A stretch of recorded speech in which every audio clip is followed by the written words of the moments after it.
If your wife has said she wants out of the marriage or even hinted at it, there is one move almost every man makes that quietly locks that outcome in place, and it feels like the right thing to do. But if you do it, you don't just fail to save your marriage, you make her emotionally detached even faster. And the worst part is this: most men never realize they crossed that point of no return because nothing explodes right away. She still talks, she still says she's thinking, and she may still even ask for some space. But emotionally, she's already halfway gone. I've worked with men at every stage of this, from the first "I'm not happy" conversation to divorce papers already being on the table, and the men who saved their marriages didn't convince or explain anything in that moment. They did something that felt counterintuitive, and it changed how their wife experienced them immediately. So in this video, I'm going to show you what that first move is, and just as importantly, what not to do, even if every instinct in your body is screaming at you to do it. I will also give you 3 steps that you can use today that will stabilize you so you can stop making things worse. Because if your wife wants out, this is not a communication problem. It is an emotional positioning problem. And you fix that before you try and fix the actual marriage. Let me explain. The first instinct of a man that hears "I want out" is understandably not to stay calm or think logically. Clearly, the most common response is pretty much like emotional drowning. Arms flailing, breathing erratically, and panic setting in to try and grab onto anything within reach to survive. But just like what happens when somebody who is actually drowning in the ocean causes their rescuer to be pulled underwater with them, this kind of emotional drowning reaction in your relationship does the same to your wife. This reflex of acting in survival mode actually makes you do things that push her further away. One of the biggest mistakes is forcing her to talk everything through immediately. A lot of other common mistakes in this phase include apologizing for everything she's ever felt, promising big dramatic changes overnight, or going into a negotiation mode like you're signing a contract, and just showing up fully in a panicked state, among a few other things that are very common most men do. These things are done because you are terrified of losing the woman you love, and you're trying to hold on to her the only way you know how. But your attempts to fix it are the very thing that are convincing her that leaving might be the only escape from the increased pressure and signs you are giving off that you don't have any clue and understand why she is so checked out. That's why the first step you have to take is not a tactic. The first step is understanding what's actually going on underneath her words. So what does "I want out" really mean? "I want out" seems pretty standard to interpret as her not loving you anymore and that she doesn't care anymore, or the worst, she's choosing somebody else over you. So that can make you feel rejected as a man, but so many times that's not what's actually happening. Let me give you an analogy. Most men think "I want out" mean the building has completely collapsed, but it's actually just the fire alarm. It's the final loud warning that the emotional structure has been unstable for years or months, or since that last big fight that never healed, or since she said she didn't feel heard and nothing really changed, or since she lost respect for the way you've been showing up, or since she realized she couldn't feel emotionally safe around you, even though she has been dying to.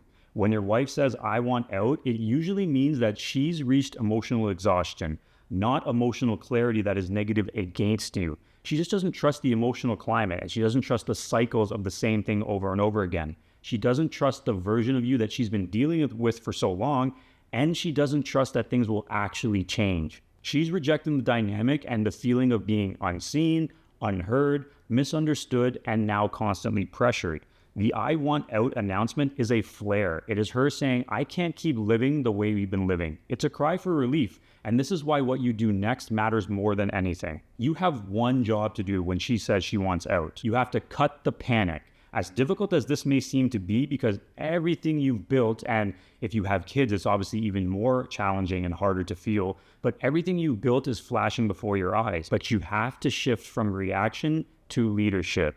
Let me frame it another way. Right now, she doesn't need you to fix the relationship. She needs to see that you can actually hold the emotional reality without collapsing, arguing, chasing her, or trying to logic her out of the way she feels. She needs to see that you can stand in the storm without being the actual storm. Here's another metaphor that I want to have you sit with. Firefighters don't run into a burning building screaming at the fire, arguing with the fire to calm down, or trying to convince it not to be on fire. Their priority when they show up to the scene is to stabilize the environment first so they can slow the spread of the fire. They take control of themselves and they contain the environment before they even touch the flames. That is you. That is exactly what has to happen. You must be the calmest person in the room, not the most desperate.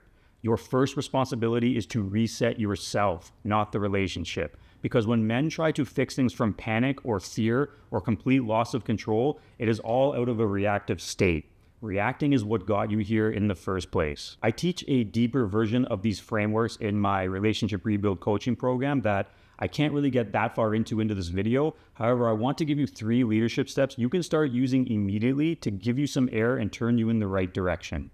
Step 1, ground yourself before you touch the relationship.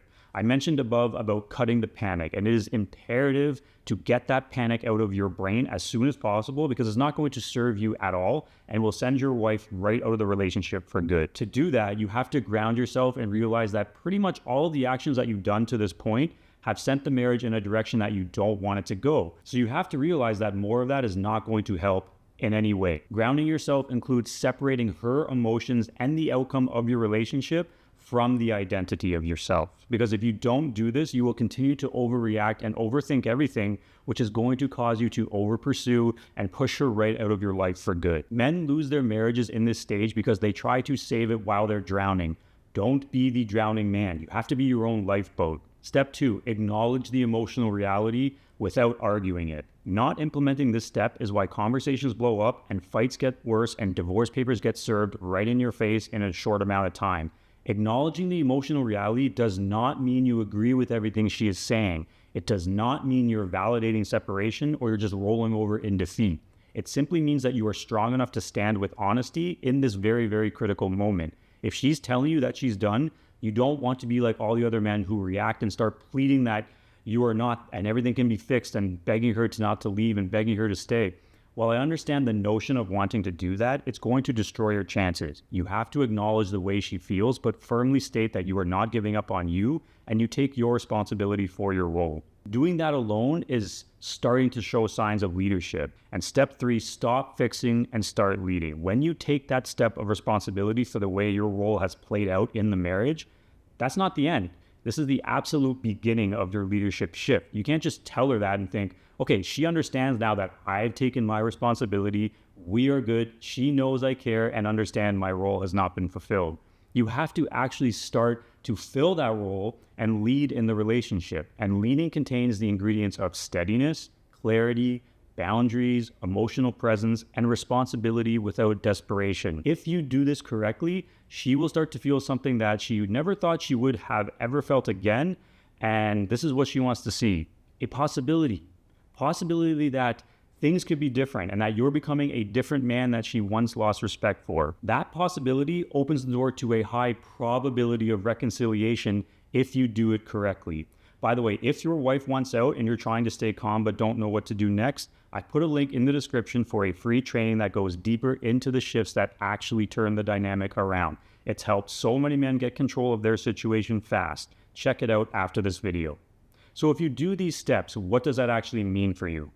If you correctly implement those steps I gave you, the following climate should be present in your relationship. You will stop reacting to every emotional move she makes. You will stop trying to pressure her into having the big serious talk right now to sort everything out. You will keep your communication positive, short, calm, and grounded. You won't need to do any grand gestures for her or try and oversell her how much you're changing or how much you're committed to changing. And finally, you will be rebuilding predictability, but the good kind of predictability, not the predictability that she's used to from you over the last months or years in your relationship. Predictability is safety, which starts to raise attraction.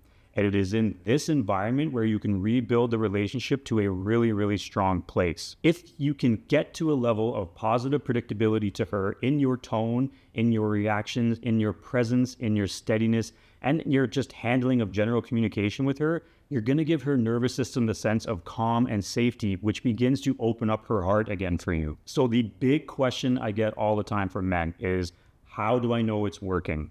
You know it's working when she stops bracing every time you talk, and the conversations may still be short, but they're getting a bit warmer, and she becomes a little less defensive around you and doesn't emotionally attack you anymore, or at least they start to decrease. You also know it's working when you are grounded and you are not emotionally bothered by a potential negative outcome, because you know the path you are on will take you where you're supposed to go. And that is building up your ability to be a leader for your own life and the overall relationship. That's how a dying marriage comes back to life. You start effortlessly creating thousands of small moments of safety, which are created because of your leadership. So I challenge you to become that man you will need to be to save your relationship. But it starts with your ability to lead first.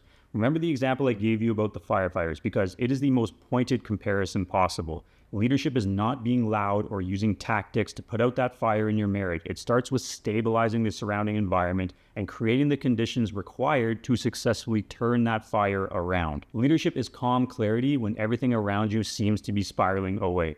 That is what your wife needs to see in order to change what happens for the future of your relationship. So if your wife wants out, this is not the time to guess your way through this or focus on the panic-driven instincts that are just not working for you. And I say this not to panic you, but if you are at this stage, time is definitely not on your side. Check out the free masterclass linked below in the description that will give you the exact path I teach men to learn these skills fast and give you that identity level transformation that's going to drastically change the direction of your relationship and your overall life.